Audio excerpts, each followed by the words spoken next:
All right, guys, we're rolling on. We're rolling on the Activist Summit. This panel is called Indigenous Water and Land. So we have Decolonized Buffalo podcast. Rick is with us. He's been here before. And we also have C. Hassan and, of course, Rome. Welcome, welcome. Thank All right, you. so I'm going to start with C. Hassan. Can you please introduce yourself to everyone? Yeah, so Yad hello, my name is Siasin. I am going to introduce myself in my language. It's customary in my community to share a little bit about who I am and where I come from. So Yad She'esiasin Nazba, Yenin Shetwarichini Nishlo, Nakai Bashishchi, Mesclo Apache Dashiche Nakai Dashinale Akot Ego, Naglena Bahin Nishle. So Yad my name is Siasin. I am Diné, also known as Navajo from Navajo Nation, as well as Mesclero Apache. And my paternal side of my family is migrants from Mexico. And so I'm sort of like a mixing bowl. And I had shared that I am a two-spirit person, Nugle. We have 6 genders in my community, and I am one of the designations of people. And I'm very, very grateful to be here. Yeah, thank you. Awesome. And Rick? Yeah, well, thank you for having me back on. My name's Rick. I'm a Comanche Nation citizen. I have a master's in Indigenous Peoples Law. I actually know C. Hassan in person. We used to organize together. I really respect their work, and I'm really honored to be in a panel with them. So thank you. Awesome, awesome. So the first thing I wanted to ask you about is, I know, Rick, you and I have talked about land back, so I do want to start with pipelines. So Standing Rock was a huge event. I know a couple of independent journalists that were there to cover that story. Nico House was there. Jordan Sheraton from Status Quo was also there to cover that story. And they did capture some disturbing, I would say, details from the police against the protesters. But the pipeline issue is still an issue in this country because the United States government, they're still trying to create more pipelines. If it's not Standing Rock, it's Appalachia. It's somewhere else in this country. And I want to hear from both of you, like how your communities are affected by the pipelines that are implemented. Yeah, so I think, when it comes to settler colonization, it's not just economic imperialism or military imperialism, it's also ecological imperialism. But the reason why I recommend Shisahin here is because they have being in the front lines of protesting in these pipelines in line 3, if I'm not mistaken. So I would rather let them have the platform right now when it comes to speaking about the pipeline. Sure, go ahead, Siasin. Thank you. So yeah, pipeline such a big, it's a big industry, extractive industries, and I think that it's really important that we talk about like that long history and legacy across this country, so-called known as the United Snakes. I, just as Rick had shared, I had been living on the front lines of Line 3, the camp against Line 3. That our camp was called Nemewag Camp, and we were a direct action camp that had participated in different like forms of direct action that stopped the construction of a pipeline called Line 3. Line 3 was a big pipeline. It was actually, what we found out was a replacement pipeline for a pipeline that was already leaking and had already been put in the ground throughout different territories across so-called Wyoming, North Dakota, I believe, and Minnesota. But I had joined the struggle against that pipeline as it was going through Minnesota. And so that's like where my experience is. And It was a very beautiful experience to see people from all over different communities come together to demand that the state recognize the ways in which extractive industries are contaminating the land and the water across, this country that is stolen land, that is built off of the backs of, African slaves, that is built off of the genocide of indigenous peoples, that is built off of the exploited labor of undocumented migrant people. And at that time when I had been on the front lines, I had specifically taken direct actions against a man camp. Man camp is basically like the construction workers that come together to construct a pipeline. Oftentimes will create a man camp, which is like an RV park or a space where they can, have trailers and sleep during the duration of the construction of pipelines. And this is where we see heightened rates of missing and murdered Indigenous women, girls, Two-Spirit, and trans relatives. And so man camps directly participate and perpetuate violence against not just Indigenous communities, rural communities, but also the communities in which those pipelines intersect. And so non-Native people are impacted by man camps as well. And we have heightened statistics of like sex trafficking that happens. And the space that I had been a part of, we were directly confronting these spaces. And so I happened to be a water protector of many who had did a barricade outside of a man camp to stop these construction workers from going to work, which is also constructing a pipeline. As Indigenous people, we know that what happens to the land happens to our bodies.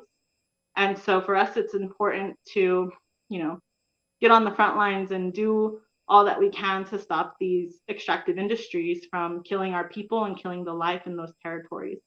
And so pipelines as a whole impact so many communities. And we're seeing different forms of extractive industries from pipelines to like hydrogen hubs to hydraulic fracturing. All of these different processes are corporations that are trying to make money off of the natural resources that are in our homelands. And we become sacrifice zones as Indigenous people, as rural communities, as even like communities that are considered impoverished. We all become sacrifice zones. And we're seeing that happen across rural communities, the reservations, as well as urban spaces. Take Flint, Michigan, for example, who had existed, like a lot of the peoples didn't have access to clean water for such a long time. Why is it that BIPOC folks, brown folks, anybody, right, who's not a rich have access to contaminated water when they have access to clean water and clean air? And so I think that pipelines impact everybody, and oftentimes you don't see the impact until after the damage has been done. And oftentimes these corporations just want to check a box, and they'll like do little to minimal sharing of information into the communities that pipeline is going to go through. And so oftentimes, our people are never consulted, Indigenous people and people who exist inside those urban spaces. And so it's a violation of human rights. It's a violation of international law. It's a violation of the United Nations Declarations on the Rights of Indigenous People. It's in violation of the treaties. It's in violation of the values of many Indigenous people. And also all of the relatives that exist in our homelands. And so we're seeing this, we're seeing basically like a monster with many faces, extractive industries and greed, what we also call capitalism and imperialism, because the reality also is we live inside the United Snakes, right? This is the first world. The United Snakes has been extracting oil and have had their hands in filthy corporations that have been extracting and contaminating the lands of South America and Central America since more than 100 years ago. And that's something that people don't want to talk about, is the reality of the fact that in this country has been a part of contaminating lands since time immemorial. They've been colonizing, and they've been hurting people, trafficking people, this government is very corrupt, and it was never meant to be, a government that represents the people, because it was created out of violence, and it will always maintain and uphold that violence until it is abolished and until we have a better system to replace it. And we do. We have people from all over the world who exist in the so-called United States. A lot of them have, homelands that have systems that are for the people. And a lot of them are migrants, and a lot of them have had to leave their homes because of extractive industries. But I think that we have a lot to learn from like our relatives in the Amazon, our relatives in Mexico, the Zapatistas, and their indigenous struggle for liberation that includes everybody on their territory having not just equal rights, but having access to like housing, clean water, shelter, clean food, just a life. Because at the end of the day, money was a colonizer system that was brought in, and it was meant to create division amongst people, and it was meant to replace very valuable and important things with like this symbolic currency. And I think that that's something that we need to understand. If we're going to be advocating for the land, we need to understand how they are trying to commodify the earth, and that's not okay.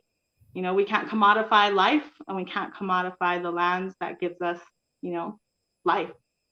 And so I think that pipelines, are just one of the many heads of a monster, of a bigger monster that we need to be addressing when we talk about, the liberation of our people. And the liberation of our people encompasses a lot of different people and different struggles, but we all have the same struggle in some ways. So thank you. Well said. Well said, Sihan. I'm gonna pass it to you, Rome, but I just want to show something on this map because I want people to realize something about where this is located. Because if you look at the map, and I hope it's large enough for people to see, this is Amy Klobuchar's territory. This is Amy Klobuchar right here, Minnesota. And I have seen protesters confront her before about stopping Line 3. And she doesn't seem to be too vocal about that. But go ahead, Rome. I just wanted to, really agree with what's being said right now, because, what's going on with the indigenous of our nation right now is a great example of how I had taught blacks, black people in Florida, when they was given some type of land or whatnot, it was giving them cancer. It was giving them diseases. And I was like, okay, now imagine this happening to all of our tribes, or at least half of our tribes throughout this country, half of the black communities throughout the country. Like, we do face certain things, water poisoning, et cetera, et cetera. But that helps me build solidarity with the blacks and indigenous people and help them fight, because we all in the same fight, all going for the same things. And I say, if you're gonna fight it all, fight for it all, right? But we have different fighters. We have people that fight for housing. We have people that fight for this. People fight for gay rights, et cetera, et cetera, et cetera. But it all comes in, it all comes in together, and we all fighting for one another, whether we know it or not. And this is why I will never again say that we need to vote to do this. We need to, make little changes here, because okay, we make little changes here, and then oh shit, we forgot about the indigenous people. Oh shit, we forgot about the black people. Oh shit, we forgot about right. So we got to do it all at once, or we're gonna leave somebody oppressed. Somebody's gonna be left out. It always happens, and we can see that this happens. Like when FDR with his when he came through and left all the fucking blacks and browns out of his deals, and uplifted the hell out of white communities. And look where we are at now. So if we don't fight, if we don't fight for it all, don't fight at all. But I love what's being said, and my solidarity to everybody in your district, and hopefully, we can get a militia group out there, at least somebody that's militant out there to help protect the people out there that's being abducted, to help protect those pipelines. Because you got to remember, they came for your community. When would they come from mine, right? Right. And we got to stop it at the gate. We got to stop it while we can, and remember that the fight is bigger than you. The fight is bigger than your life. You know, it's bigger than everything that we have built and muster up so far, and in the young years that we have right now. So, you know, I'm not saying just go and throw your life away. I'm saying remember what you are fighting for. You're fighting for other people's lives. You're fighting for a better generation, a better future, and you won't get it by sitting on your hands saying, "Oh well, something needs to be done. Something needs to be done. You need to get the fuck up." Well said, Rome. Rick, question in reference to reservations. I know we touched on this a little bit last time. Have there been instances that you can remember where whether the U.S. government or local governments have intervened with land or resources on native reservations? I think, there's a lot of extraction from the reservations. Even like the early histories of reservations itself, there's been like the U.S. government, even settlers that were not in government, extracting from reservations unlawfully. But I think going back to more like current times, the EPA actually has a document. I wish I had it in front of me, that says that reservations, the environmental situations, or the decision making should be able to tribal governments itself, but that document is not actually a law. Right? That's a problem, right? Mm-hmm. I think that we need to make this into laws, and then we also have to, the very core issue is our sovereignty over the lands, and us being able to make laws to pass, to protect ourselves from corporations, from outside, not native entities that are going to extract us. They're going to pollute us. They're going to hurt us. With our women, kidnapping them and murdering them. We have to be able to protect ourselves. And that conversation is not really being had, or it's not being respected by the U.S. government. It's not being respected by city governments. It's not being respected, especially by the state governments, because they have a history of wanting to go around native sovereignty. The state governments actually have a deeper history than the federal government to want to get around native laws and native sovereignty, and people don't realize this. Right, but I think what see how Sin said. Thank you for that, and Unholy Rome. Thank you for that too. I think we're all in this together. This environmental imperialism is going on throughout the U.S. and in Hawaii as well. We have to talk about Red Hill, how that's polluted. And that's polluted forever. Like you can't clean that up. The U.S. military is a U.S. military occupation of Hawaii, and they polluted the aquifer at Red Hill. And they're not even. I don't even think the conversation of trying to clean that up is being had. It's just like, oh, we polluted it. We're gonna, get out of there. But it's still being polluted. It's still being, And this is like, I can't even imagine, how the local indigenous in Hawaii feel about that, because it's just. This is their lifeline, the water, right? And now it's being polluted because of imperialism, because of colonization. And we need to have this conversation. We need to hold the U.S. government accountable. But how does that look like? And I think, going back to our first conversation we had, it's decolonization. Decolonization is not just giving us power, but it's also holding accountable this Euro centric powers to accountability. How does that look like? People forget, Rick, that there are other powers around the world that want to hold some of our politicians, our lobbyists accountable. But, they are hiding behind their militias, they're hiding behind their armies, et cetera, et cetera. They kind of need us to get to these people, right? Think about how many politicians will be down there hung in China, or put like, yes, we need to hold them accountable in order for them to be held accountable anywhere else. But there is powers and people around the world that will fund you, that will, I say, give you what you need to get the job done, to at least get in a position to call these people out face to face, have the money to travel the country and really call these people out. But As long as you are really about it, the powers that be will poke their nose out once in a while and ask you is you really about it. It's all up to you if you really down for it. I think listening to people that have been or that are still in the front lines and hearing their stories and hearing their experience is very important. I don't think that's really talked about as much as I think it should be as well. These Native communities. I want to tell a story real quick. I was walking to a store one day and they had like somebody standing in front of the door to sign for petitions, and it was not to be discrimination, but two white people with a pamphlet, and they were like, hey, do you want to sign against XL pipeline? We're against it. I was like, oh yeah, I'll sign against it.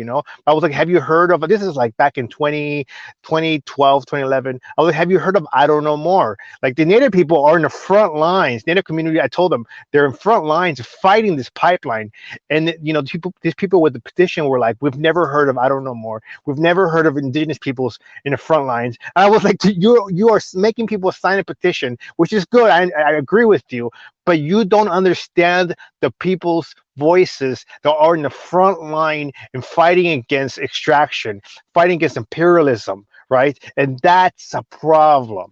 I think we really have to really amplify these voices throughout the world. We talk about, it's not just Native people that deal with like pollution, it's also the Black community, just like Unholy Rome said. How long has Flint, Michigan been having with dirty water? It's not just Flint, Michigan. It's people people of color communities all around the U.S. that have like dirty water, and it's affecting us. And then we have the worst healthcare too when it comes to being able to afford healthcare. So it's like a domino effect. It's a big snowball effect, and we have to be in solidarity with each other to say, hey, it's capitalism, it's settler colonization that's causing us our family members to be sick.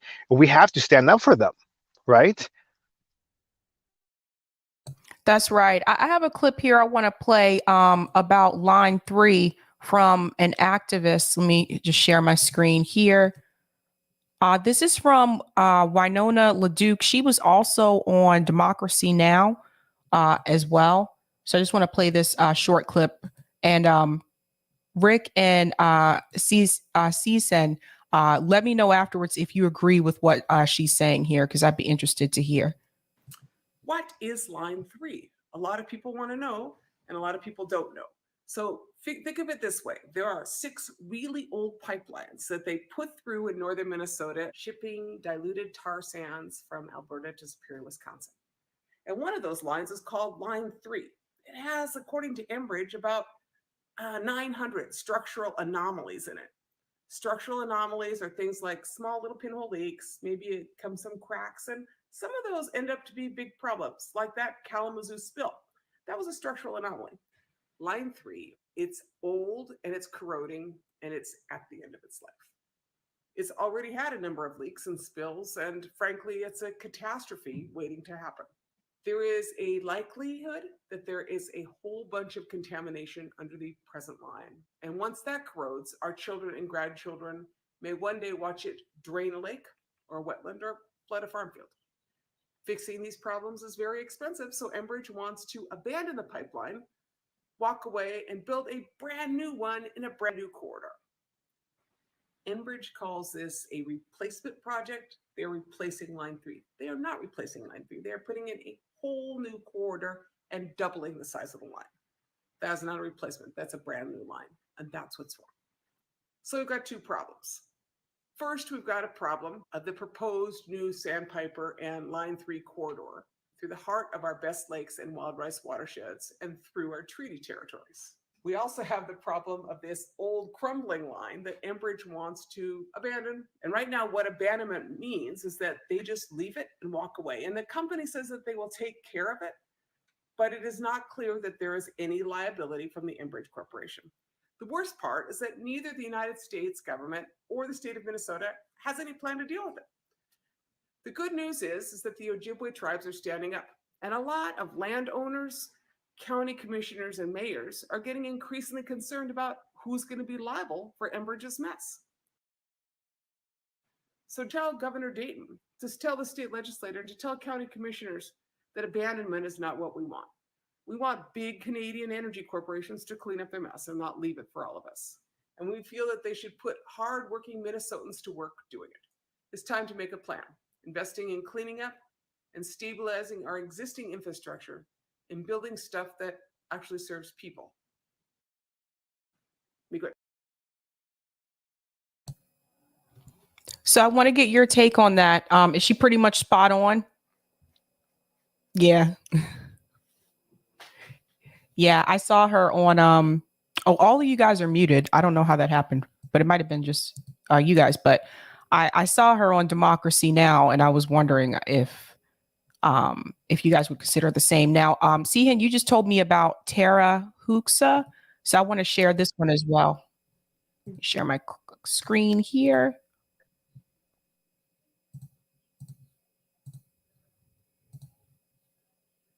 The world's remaining biodiversity is in Indigenous lands.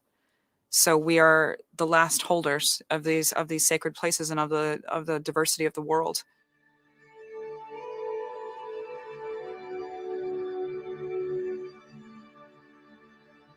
I think that Native people, they're kind of like this canary in the mine situation of how can you say that we're working towards justice and equality when a people is so largely either forgotten or just kind of this afterthought, a statistic and a sad story that no one really wants to talk about.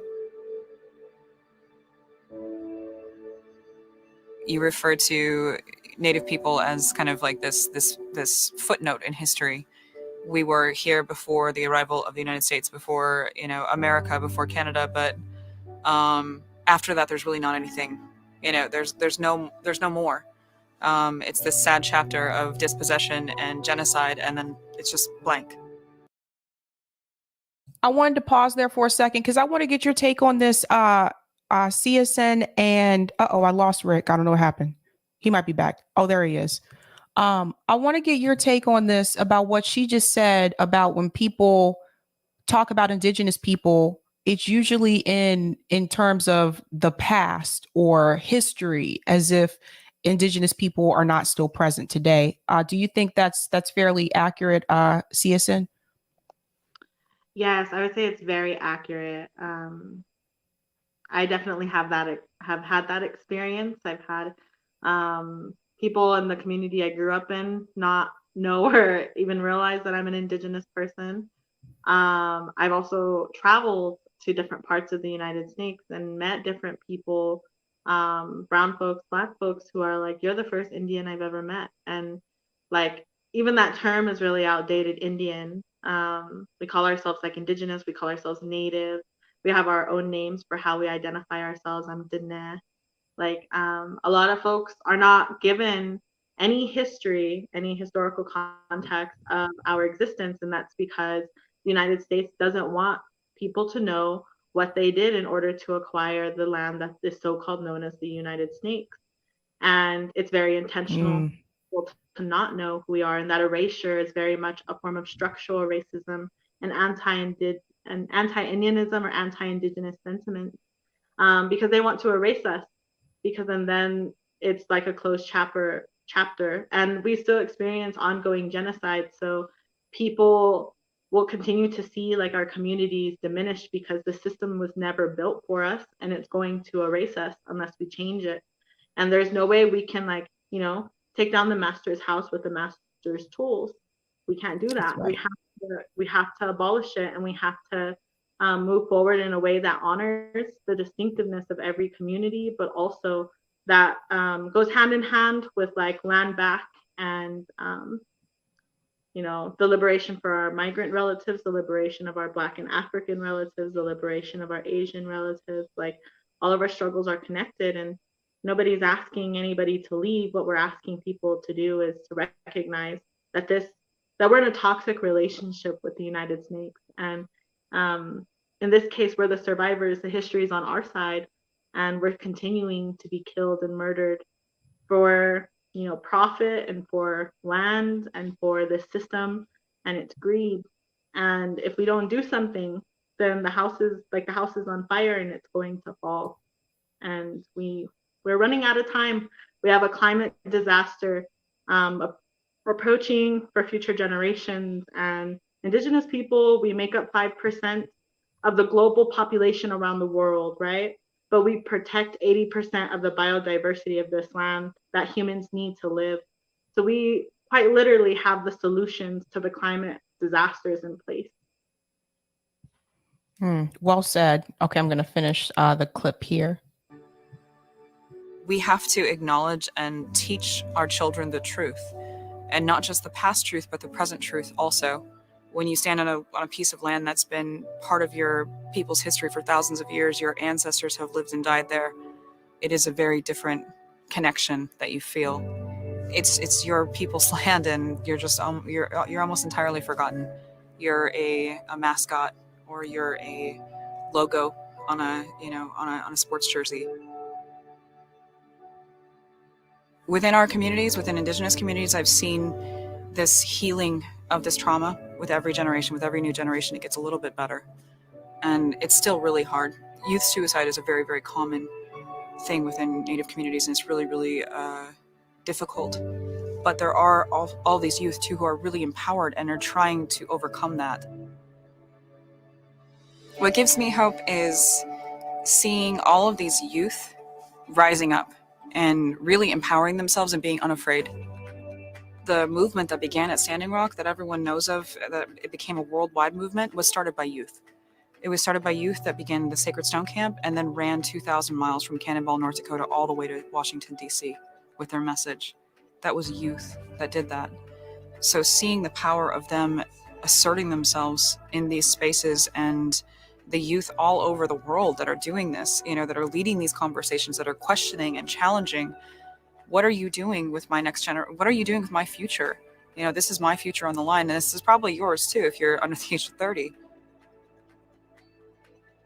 As these water shortages begin, and as they're already ongoing, it's going to be the communities that are already at risk that are impacted first and worst. We are already impacted first and worst by climate change. There are already people that are migrating out from places that are out of water. Like, that is going to happen. We are going to have some really serious conversations as human beings living in this shared world together about what kind of world we want it to be. I think that we have a long way to go as a society still in a lot of places, but that we do have a lot of power in Standing Rock, that it is a movement that has continued into divesting from banking institutions. I mean, this movement is continuing. So I hope that Standing Rock stands as a symbol of, this is what happens when people can come together, and now we're awake, and these fires have been carried all over the world, so let's continue to grow together.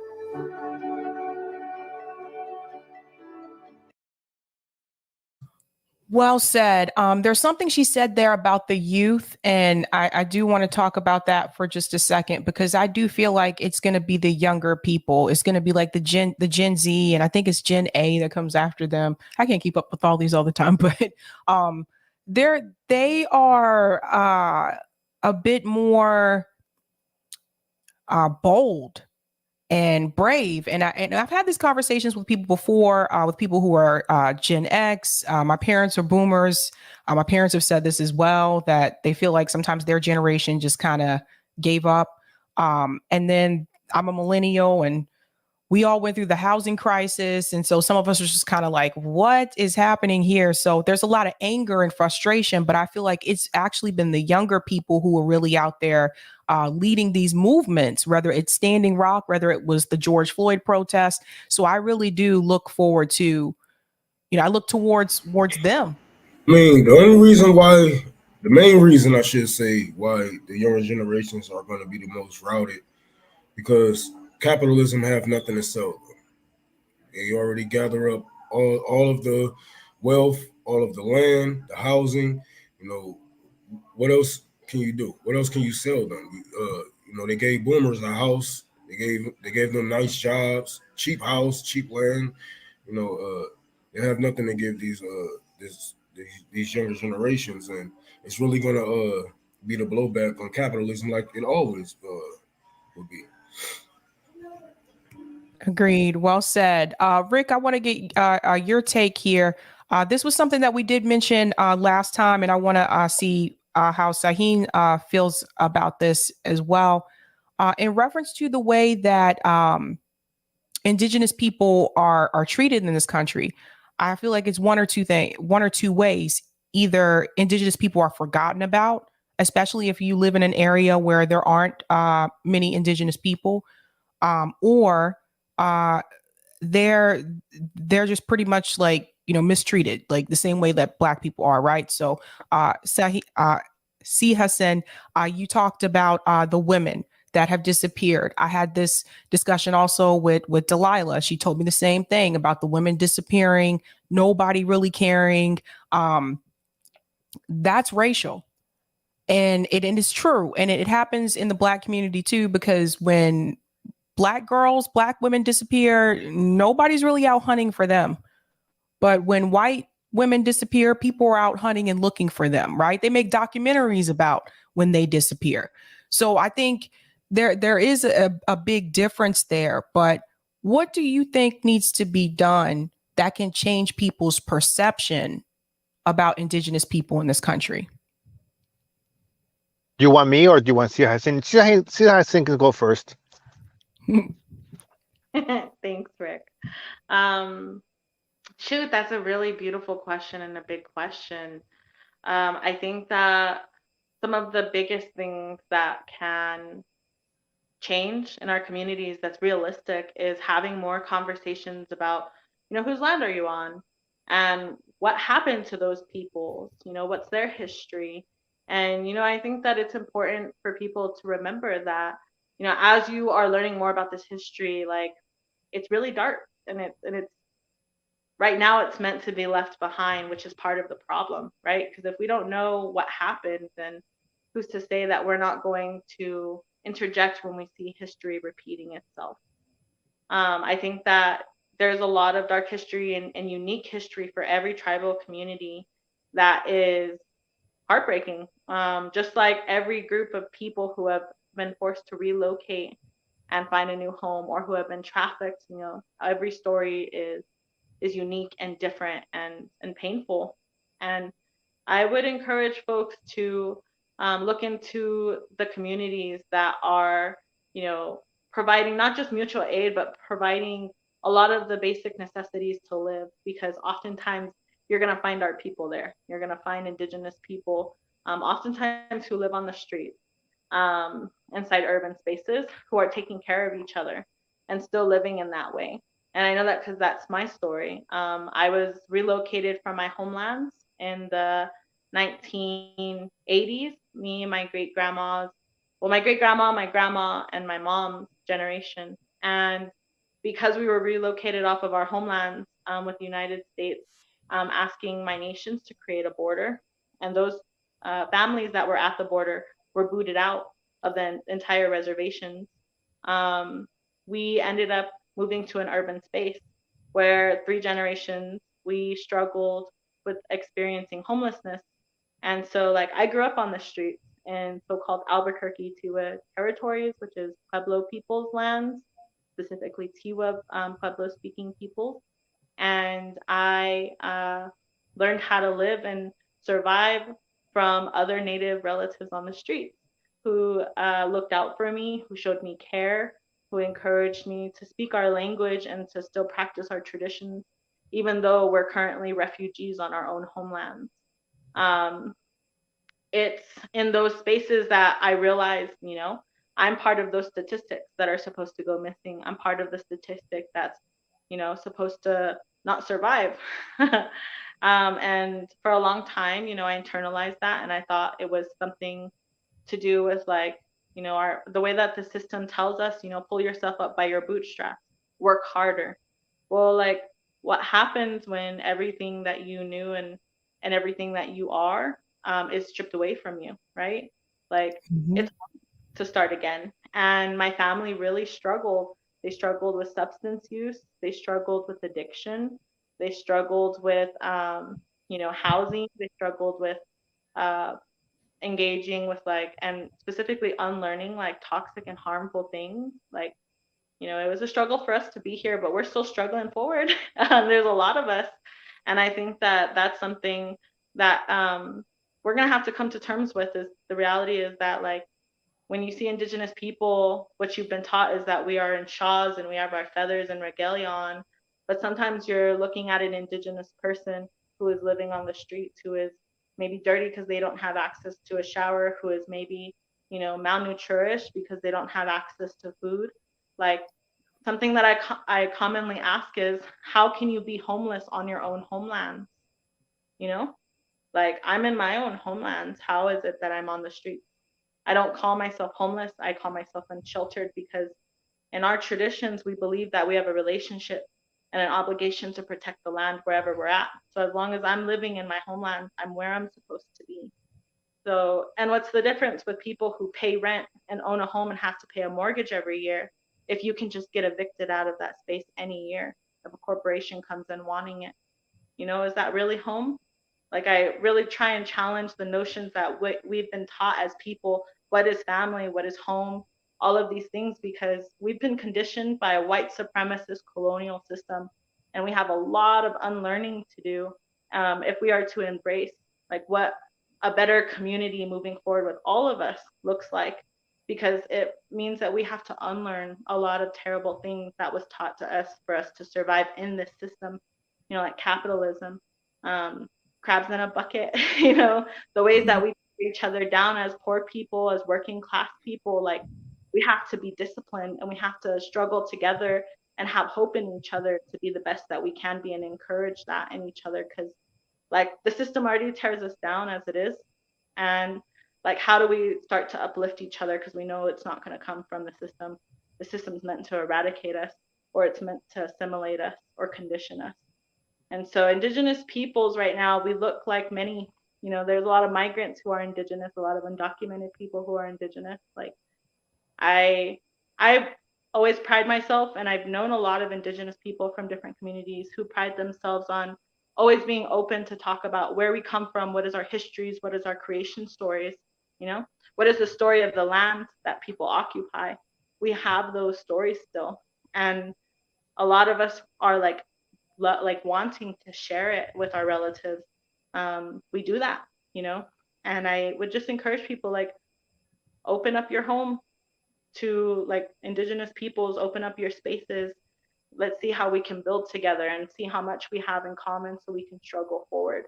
Um, it's going to be scary. There's going to be dark history, but like what can we do right now to move forward? Knowing that history, because that's the reason why we're wanting to know it, is so that we can be better from the generations behind us and continue pick up that baton to move forward as they did from their ancestors. And so I, you know, encourage folks to just get to know your community, and do work to help each other and to like share with one another. And I promise you, one of these days you'll run across an Indigenous person, because we're everywhere. Like I know I'm everywhere.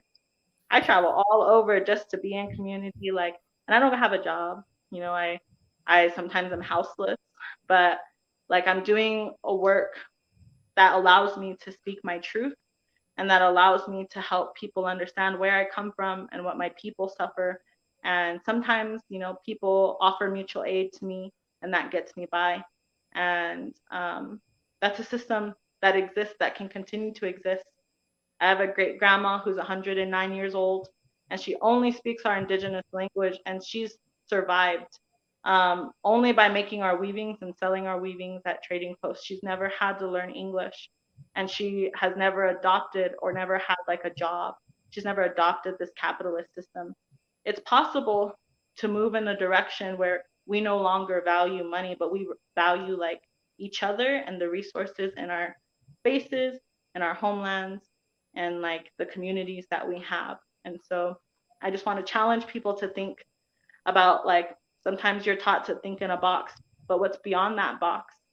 And how can we like invite more of that into our life? Because we all have something to learn from each other. And it's the same for Indigenous people. I know this wasn't the question, but I do want to bring it up because I think it's an obligation and it's important that like oftentimes you'll experience, you know, anti-Blackness inside Indigenous communities, and you'll experience like anti-migrant sentiments.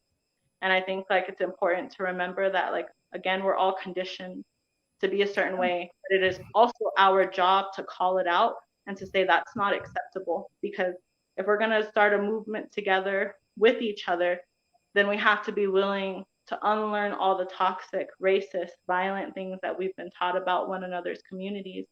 And we have to be willing to look at it in the face and say, we're not going to do that. We're not going to hurt each other no more. And how can we move forward in a respectful way, in a way that promotes both of our, rights to life and rights to live, rights to exist and support and raise families, etc. And I think it's a hard conversation, but I know as young people, we're having it. I'm like an older young person, but I know like a lot of the young people that I've lived with on the streets, that I've been with, like when I've visited and worked on the res, like we're all talking about how we can be better relatives to each other and really, really embody that solidarity. And I just want to encourage everybody to, jump in it with us. Let's go, let's build, let's, get in contact with me. I'd love to exchange information. Like we want to build and we want to really make those changes in our communities because, nobody's going to do it for us. We have to do it ourselves. Yeah, well said, CSN. I just want to add something really quick before I pass it to Rick, but thank you so much for saying that about like, those of us who are people of color, so to speak, we have to stop tearing down other people of color. And I've seen it from all different sides. And Rome, I'm sure you've seen it too. Like, it really doesn't make any sense when you think about it because, I mean, we should all be there to support each other, but it does happen. You do have like anti-Blackness in other communities that are not white as well. Rick, what's your take on this? What can people do? I think we can learn from each other or listen to each other. First is listen to each other, and then learn from people's perspectives. I think going back a little bit to comments made earlier about treating Native people as asterisks or on the side, that itself, or the video that Tara, from Tara, right? It was really good. Mm-hmm. And I think that is number one frustration going into revolutionary spaces, Marxist spaces, or that people want to create theory for the US, but without understanding indigenous sovereignty or even Black sovereignty. We talked about this, right? Mm-hmm. Or Black liberation theory. What does that look like? And I always tell people, like, decolonization is not just indigenous decolonization. It's also Black decolonization in the U.S. We have to move together towards the future, and we can't do that unless we have solidarity, unless we listen to each other, unless we understand each other's struggles and what we want from each other, and it's respecting both our sovereignties, both our nationhoods. And there's 574 indigenous sovereign nations here in the U.S., and that's a lot. That's a lot of nations. So many governments. Native governments in the U.S. And I think what we don't talk about as much is also Black sovereignty, Black nationhood. Pan-Africanism and revolutionary politics within that. I think that itself, with our sovereignty, is decolonization. We have to move forward. And I think I don't want to just knock on white people, but there's a lot of white orgs, quote unquote revolutionary orgs, that don't take account to our voices or decolonial movements or decolonial voices. And I think that's it's really, really sad. But I think there's so much also that was said about the young people. And the young people, I'm almost 40, and it's just like the younger people, have so much optimism for the younger people. I'm like, holy cow, they have it. They have so much power that when I was 18, 20 years old, it wasn't like the way it is now, right? And I think, the younger people, the people that are like 18 years old, 20 years old, they're on it. And I'm just like, why? I'm actually like happy. I see so many young people speaking so much good stuff, and I feel like all I can do is support. At this point, we should support, right? Support and help them grow, help them get into stronger voices, help them carry the future. And I think there's so many good things that were said right now within this last hour. I'm just like, holy cow. But but I think I'm really honored to be here. I have to go soon because I got to pick up my daughter right now. But I do think that number one, listen to each other. Two, yeah, don't tear each other down, right? I think if you have a conflict with somebody, actually reach out to them personally in private, right? Don't blast it on the internet. Don't create this big, thing going on, be beefing with each other online. No, talk in person and talk like with your voice, not messaging, and see what's going on, and then learn how to work together. If you can't work together, go separate ways. You don't have to talk bad about each other, just keep going. Just move forward to what you want to work forward with. Don't focus on the negative energy. Focus on the positive. I think that that also hinders revolutionary movements is people talking bad about each other, tearing each other down. And I think people just go their separate ways and focus on each other's movements. That's fine, because there's so many things to work about. There's like ecological, there's economic, there's the missing murder indigenous women's aspect of it. There's like even like the ICWA, the child Indian Child Welfare Act. There's so many different things. The water, there's like migrant workers. So people there's so many things to focus on. Like beefing with each other is not a thing to be focusing on at all. So I'm really honored to be here with Sihasin, and I'm glad to see you again. Hopefully we see each other in person again soon. And thank you for having me on your channel, RBN, and with Sabrina and Unholy Rome. And but I have to go. But I'm really honored to have been participated. Thank both of you so much. We're gonna wrap up here, but I'll make sure I'll do I think there's super chat. Yeah, super chats that I need to do. But thank both of you so much.